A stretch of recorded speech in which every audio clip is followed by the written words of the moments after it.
Hello everyone. आज का lecture number हम लोग का है 9 डिफरेंशियल इक्वेशन का।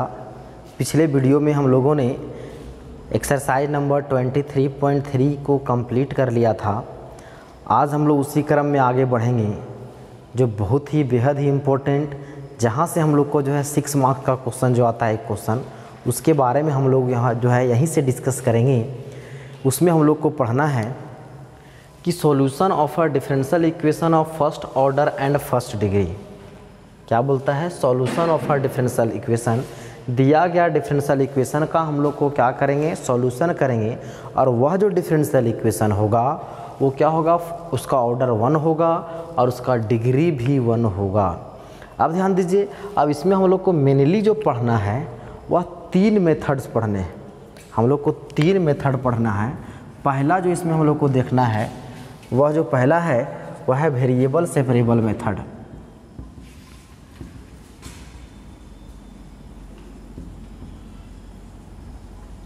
Variable separable method. Second one है होमोजीनियस डिफरेंशियल इक्वेशन एंड तीसरा है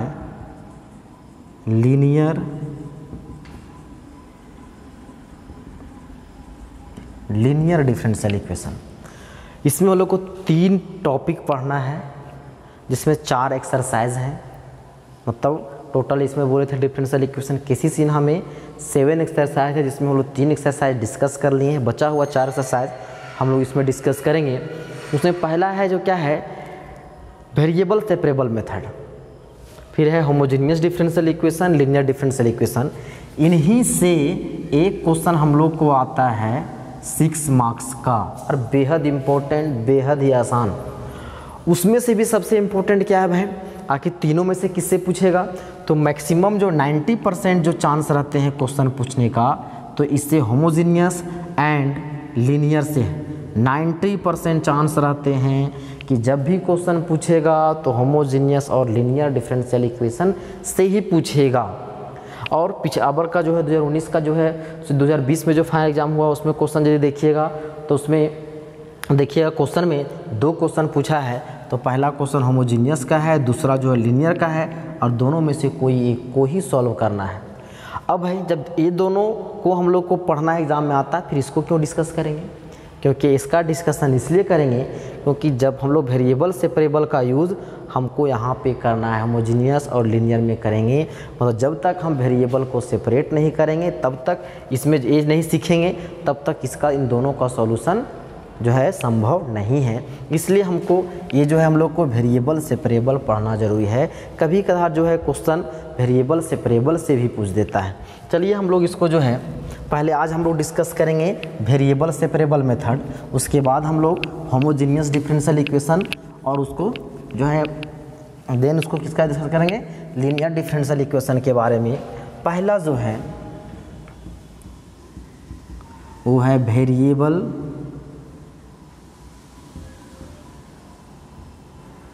separable method.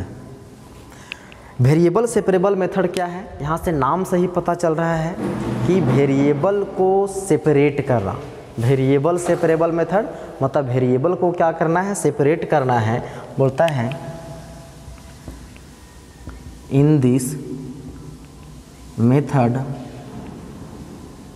Variables are separate and then in this method variables are क्या है? in this method variable are separated and then on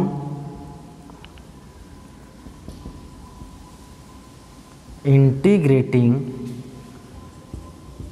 we will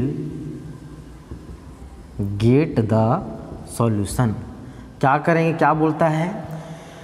सबसे पहले हम लोग को वेरिएबल को सेपरेट करेंगे, उसके बाद क्या करेंगे? इंटीग्रेट कर देंगे। अब ध्यान दीजिए, आप लोग पढ़े होंगे इंटीग्रेशन में कि एक कोई इंटीग्रल है उसको हम डिफरेंट तरीके से उसको क्या करते हैं, सॉल्यूशन निकाल सकते हैं। मतलब उसका आंसर एक से अधिक हो सकता है। अलग मेथड यूज़ करेंगे तो अलग उसका आंसर आएगा। चलिए क्या बोलता है, let the differential equation is of the form. मान लेते हैं कि डिफरेंशियल इक्वेशन कुछ इस फॉर्म में होगा, इस फॉर्म में। अब क्या बोलता है, एक कोई डिफरेंशियल इक्वेशन है, देख सकते हैं इसका ऑर्डर भी 1 है और डिग्री भी 1 है। अब इसका हमको क्या करना है, सॉल्यूशन करना है। तो सबसे पहला काम क्या है, बोलता है variables are separated and then on integrating we will get the solution. हम लोग क्या करेंगे, सबसे पहले वेरिएबल को सेपरेट करेंगे। अब देखिए यहाँ पे वेरिएबल की संख्या कितना है, 2 वेरिएबल है, y है डिपेंडेंट वेरिएबल और x इंडिपेंडेंट वेरिएबल। मतलब वेरिएबल की संख्या 2 है, मतलब हमको x और y को सेपरेट करेंगे। सेपरेट कहने का मतलब है x वाला सारा टर्म dx के तरफ एंड y का सारा टर्म dy के तरफ। ध्यान से सुनिएगा, x का सारा टर्म dx के तरफ एंड y का सारा टर्म जो है dy के तरफ ले जाएंगे।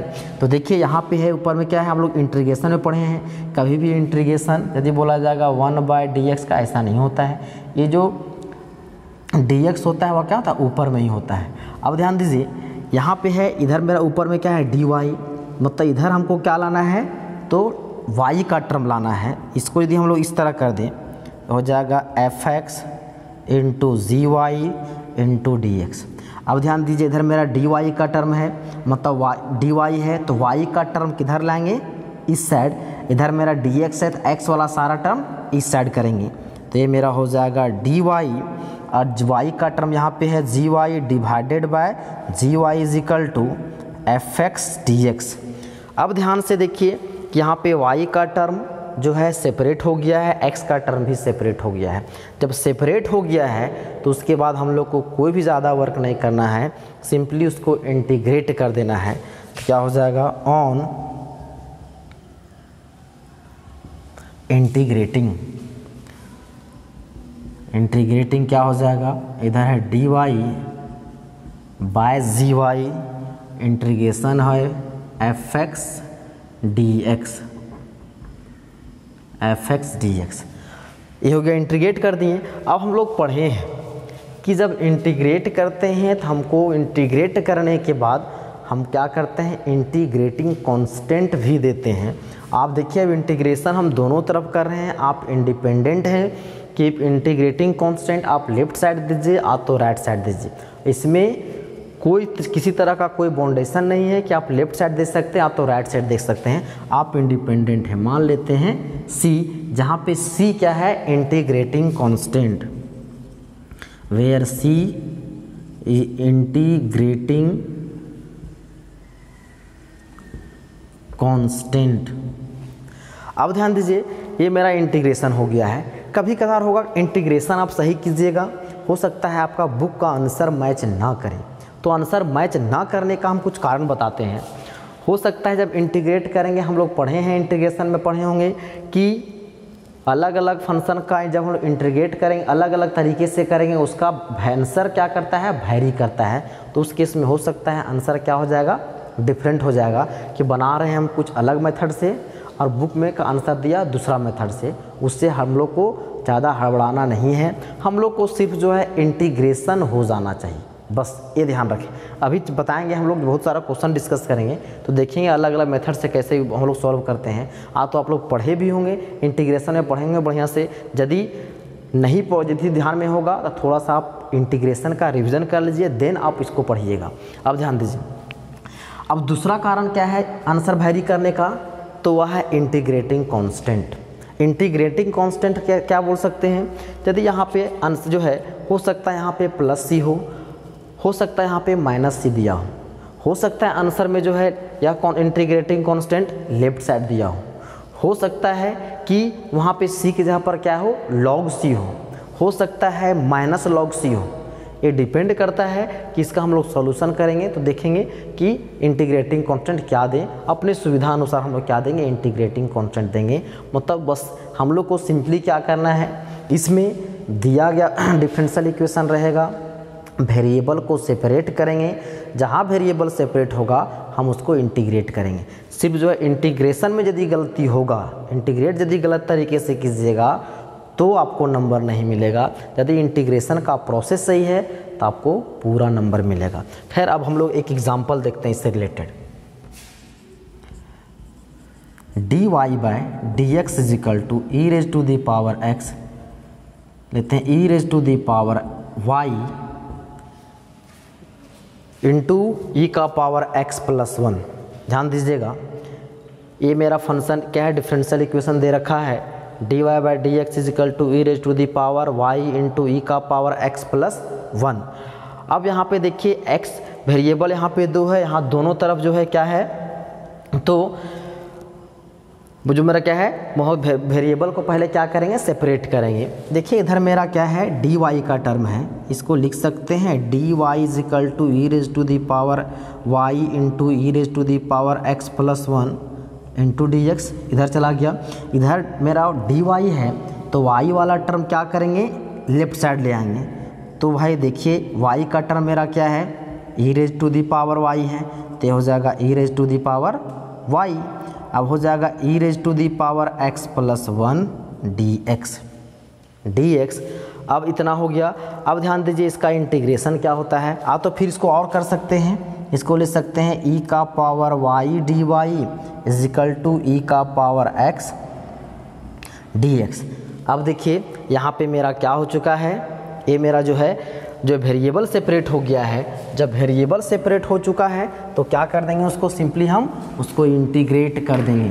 अब उसमें हमको कुछ भी दिमाग नहीं लगाना है।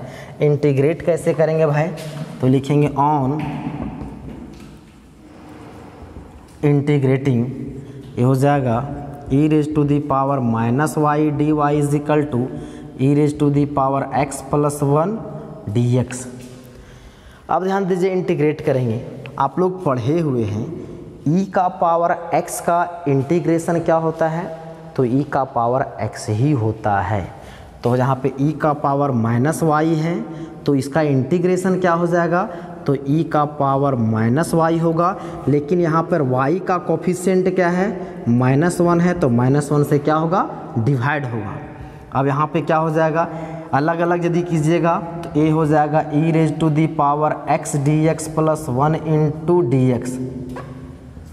अब e का पावर x का इंटीग्रेशन क्या होता है, तो e का पावर x dx का क्या होता है, x, ये हो जाएगा प्लस c, या तो माइनस c, या तो log c, या तो माइनस log c, या तो इंटीग्रेटिंग कांस्टेंट आप इस साइड दीजिए या तो इस साइड दीजिए, आप इंडिपेंडेंट हैं। अब इसको सिर्फ क्या करना है, तो सजा कर लिख देना है। माइनस से यदि उधर मल्टीप्लाई कर दें तो मेरा क्या हो जाएगा, e raise to the power minus y, ये हो जाएगा माइनस से करेंगे हो जाएगा minus e raise to the power x minus x, ये हो जाएगा माइनस सी होगा। अब क्या करते हैं, इन सभी टर्म को इधर ले आएँ तो हो जाएगा e raise to the power x plus e raise to the power y plus x is equal to minus c आया है, तो ये मेरा रिक्वायर्ड आंसर हो जाएगा। अब ये मेरा क्या हो जाएगा, सॉल्यूशन। अब देखिए यहाँ पे हम प्लस सी लिए हैं तो क्या आया, माइनस सी आया है। यदि यहीं पे हम माइनस सी लेते तो यहाँ पे क्या होता, माइनस से मतलब प्लस होता, तो मेरा प्लस होता। इसलिए आप इंटीग्रेटिंग कांस्टेंट प्लस सी दीजिए, माइनस सी दीजिए, लॉग सी दीजिए, माइनस लॉग सी दीजिए, उससे कोई क्या है, ज़्यादा फर्क नहीं पड़ने वाला है। अब हम लोग देखते हैं कुछ और एग्जाम्पल। नेक्स्ट क्वेश्चन देखिए इसी का है, हम लेते हैं 2 एग्जाम्पल लिए हैं और उसका हम लोग क्या करेंगे, सॉल्यूशन करेंगे। देन हम लोग क्या करेंगे, जो है एक्सरसाइज में हम लोग एंट्री करेंगे। देखिए उसका पहला जो लिए हैं, सॉल्यूशन करते हैं। फर्स्ट का सॉल्यूशन क्या दे रखा है, dy by d x is equal to e का power x plus y plus x square into e raise to the power y। क्या यहाँ से डायरेक्ट वेरिएबल सेपरेट होगा, चेक किया जाए। यहाँ पे क्या है, x प्लस वाई जो है यहाँ से वेरिएबल सेपरेट नहीं होगा। तो क्या करते हैं, थोड़ा सा इसको हम लोग क्या करेंगे, ब्रेक करेंगे, तोड़ मरोड़ करेंगे, ताकि वेरिएबल क्या हो जाए, सेपरेट हो जाए। हम लोग इसको लिख सकते हैं ई का पावर x इंटू ई का पावर y प्लस ए हो जाएगा x square into e raise to the power y, लिख सकते हैं। अब देखिए इन दोनों में मेरा कुछ टर्म कॉमन आया है। क्या कॉमन है भाई? ये हो जाएगा d y by d x is equal to, ये क्या हो जाएगा e raise to the power y will common e का power x plus x square. ये तो पिछला ही क्वेश्चन जैसा मिल गया है। अब क्या करेंगे, इसको वेरिएबल सेपरेट कर देंगे। तो देखिए वेरिएबल सेपरेट क्या करना है, इधर मेरा डी वाई का टर्म है, डी वाई है तो वाई वाला सारा टर्म इधर ले आएंगे, डी एक्स को इधर मल्टीप्लाई करेंगे तो एक्स वाला सारा टर्म राइट साइड ले जाएंगे। तो ये मेरा हो जाएगा d y by e raise to the power y is equal to e का power x plus x square, ये हो जाएगा डी एक्स। यहाँ तक तो कोई दिक्कत नहीं होना चाहिए। अब यदि ध्यान दिया जाए इसमें वेरिएबल क्या है सेपरेट हुआ है, इसको ऊपर भी ले जा सकते हैं। ये हो जाएगा e raise to the power minus y d y is equal to, ये हो जाएगा e raise to the power x plus x square d x. अब क्या देखिए वेरिएबल मेरा सेपरेट हो चुका है। अब क्या करेंगे, उसको सिंपली इंटीग्रेट कर देंगे। तो हो जाएगा ऑन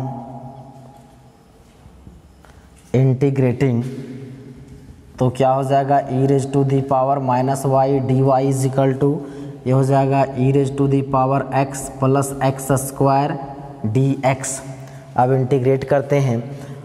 आप लोग पढ़े होंगे ई का पावर एक्स का डिफरेंशिएशन क्या होता है, ई का पावर एक्स, और उसका इंटीग्रेशन भी क्या होता है, ई का पावर एक्स। लेकिन यदि जो है डिफरेंशिएशन होता है ई का पावर ए एक्स रहता है, उसको हम लोग एक्स के रिस्पेक्ट में करते हैं। तो ई का पावर ए एक्स क्या करते हैं, इसको पहले ए एक्स के रिस्पेक्ट में करते हैं और देन ए एक्स का क्या करते हैं, एक्स के रिस्पेक्ट में। तो ई का पावर ए एक्स का ए एक्स एंड ए एक्स का क्या हो जाएगा ए, मतलब एक्स का कोफिशिएंट यहाँ ए था तो डिफरेंशिएशन में मल्टीप्लाई होता था, इंटीग्रेशन में क्या कर देंगे उसको वैसे हम डिवाइड कर देंगे। मतलब ये हो जाएगा यहाँ से ई का पावर माइनस वाई का ई का पावर माइनस वाई का कोफिशिएंट -1 है तो यहाँ हो जाएगा -1 e raise to equal to e का पावर एक्स का इंटीग्रेशन हो जाएगा ई का पावर एक्स प्लस और एक्स स्क्वायर का इंटीग्रेशन, एक्स स्क्वायर का इंटीग्रेशन आप लोग पढ़े होंगे कि integration of x raise to the power n d x क्या होता है, x raise to the power n plus 1 divided by n plus 1। तो एक्स स्क्वायर है, ये हो जाएगा पावर 2 है, एक जोड़ देंगे 3 और 3 से क्या कर देंगे डिवाइड कर देंगे। अब क्या करेंगे, इंटीग्रेटिंग कांस्टेंट देने की बारी आया है। आप इंडिपेंडेंट है, आप तो इस साइड दीजिए आप तो इस साइड दीजिए, इसमें कोई फ़र्क नहीं पड़ता है। चलिए मान लेते हैं इसका इंटीग्रेटिंग कांस्टेंट हम इधर ही दे दें। तो क्या हो गया c, ये हो जाएगा minus e raise to the power minus y e raise to the power x plus x cube by 3। इस टर्म को उधर ले जाते हैं तो क्या हो जाएगा c is equal to e raise to the power x plus e raise to the power minus y plus x cube by 3। Therefore क्या हो जाएगा ई का power x plus e raise to the power minus y plus x cube by 3 is equal to c।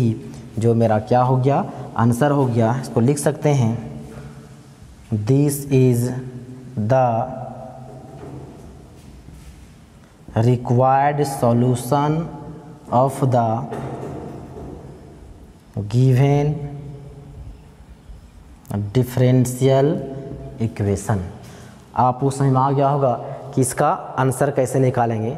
अब क्या है दूसरा question मेरा यहाँ पे है, ये इसका सॉल्यूशन हो गया। अब हम लोग चलते हैं दूसरा क्वेश्चन का सॉल्यूशन करेंगे।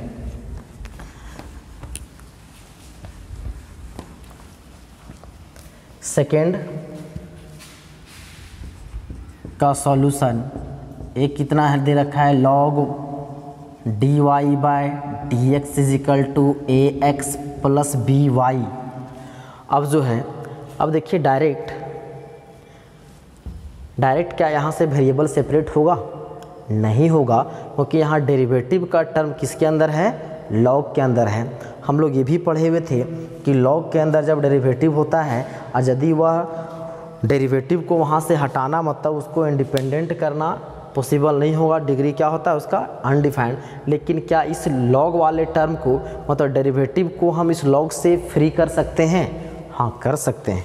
कैसे कर सकते हैं भाई, तो इसको हम लिख सकते हैं, यहाँ हो जाएगा d y by d x, ये विथ बेस ई होता है तो क्या हो जाएगा e raise to the power a x plus b y. आप लोग पढ़े होंगे, आप जान रहे हैं। तो यहाँ क्या होगा d y by d x होगा एक्सपोनेंशियल ए का पावर ई का power a x plus b y. अब क्या हो जाएगा d y by d x is equal to, फिर से इसको ब्रेक कर देंगे, हो जाएगा ई का power a x into e का पावर बी वाई। अब जो है अब क्या करेंगे, सिंपली इसको वेरिएबल को सेपरेट कर देते हैं। देखिए यहाँ पे y का टर्म dy है तो y का टर्म इस साइड ले आएंगे, तो y का टर्म यहाँ क्या है e का पावर है by, इधर है e का पावर ax dx इधर है तो इधर कर दिए dx, यहाँ तक तो कोई दिक्कत नहीं। फिर से क्या कर सकते हैं, इसको ऊपर ले जा सकते हैं तो हो जाएगा e का power minus by dy is equal to e का पावर ax dx। अब देखिए यहाँ से मेरा वेरिएबल सेपरेट हो चुका है, x का सारा टर्म dx की तरफ और y का सारा टर्म dy की तरफ आ गया है। अब क्या कर देंगे, इसको इंटीग्रेट कर देंगे, इंटीग्रेट कर देते हैं। ऑन इंटीग्रेटिंग क्या हो जाएगा e raise to the power minus by dy is equal to, ये हो जाएगा e का पावर ax dx। अब इंटीग्रेशन e का पावर ax का क्या होता है अभी जो बताएं, e का पावर x का इंटीग्रेशन e का पावर x होता है। यहाँ है e का पावर माइनस by, e का पावर माइनस by, y का कोफिशिएंट क्या है माइनस b है तो क्या करेंगे, इसको माइनस b से डिवाइड करेंगे। अब फिर यहाँ हो जाएगा e का पावर ax एंड x का कोफिशिएंट a है तो a से डिवाइड करेंगे। इंटीग्रेटिंग कांस्टेंट c, जो c लिखेंगे आप लोग को पता है कि कैपिटल होगा, चाहे c लिखिए a b c d p q r लिख सकते हैं, इंडिपेंडेंट है लेकिन वह कैपिटल होगा। अब इसको यदि हम लोग सॉल्यूशन करें तो क्या होगा, क्रॉस मल्टीप्लाई यदि कर देंगे ये यहाँ पे आएगा तो क्या हो जाएगा a into e raise to the power minus b y is equal to, ये हो जाएगा minus b e raise to the power a x, यहाँ हो जाएगा minus small b capital c, small b capital c। और यहाँ से क्या है, इसको एक बार रुक जाइए, पहले इधर यहाँ हम लोग एलसीएम ले लेते हैं, हो जाएगा e raise to the power minus b y by divided by minus b, LCM लेंगे यहाँ पे e का power a x plus a c. अब क्रॉस मल्टीप्लाई कीजिए, क्या हो जाएगा a इंटू ई का power minus b y is equal to minus b into e का पावर ए एक्स, फिर क्या हो जाएगा इधर मल्टीप्लाई करेंगे तो minus a b c, c capital है। अब क्या करते हैं, इस वाले टर्म को लेफ्ट साइड ले आते हैं, ये क्या हो जाएगा ए ई का power minus b y plus b e raise to the power a x is equal to minus a b c. यहाँ मेरा सॉल्यूशन हो गया। लेकिन आप यहाँ क्या कर सकते हैं, इस ए भी कांस्टेंट है, बी भी कांस्टेंट है एंड सी भी कांस्टेंट है, इसके लिए आप एक नया कांस्टेंट दे सकते हैं। तो क्या हो जाएगा ए ई का power minus b y plus b e raise to the power a x is equal to k, जहाँ पे वेयर के इज इक्वल टू क्या है माइनस ए बी सी, सी मेरा क्या है कैपिटल है। ये मेरा आ गया इसका सॉल्यूशन, लिख सकते हैं this is required solution of the given differential equation. अब यहाँ से तो समझ में आ गया होगा कि वेरिएबल कैसे सेपरेट करेंगे और उसको हम इंटीग्रेट कैसे करेंगे। इंटीग्रेशन आप लोग पढ़े हुए हैं, तो आज हम लोगों ने देखा कि वेरिएबल सेपरेबल मेथड क्या है, उससे रिलेटेड कुछ एग्जांपल नेक्स्ट वीडियो में हम लोग जो है एक्सरसाइज शुरू करेंगे। आज के लिए इतना ही, धन्यवाद।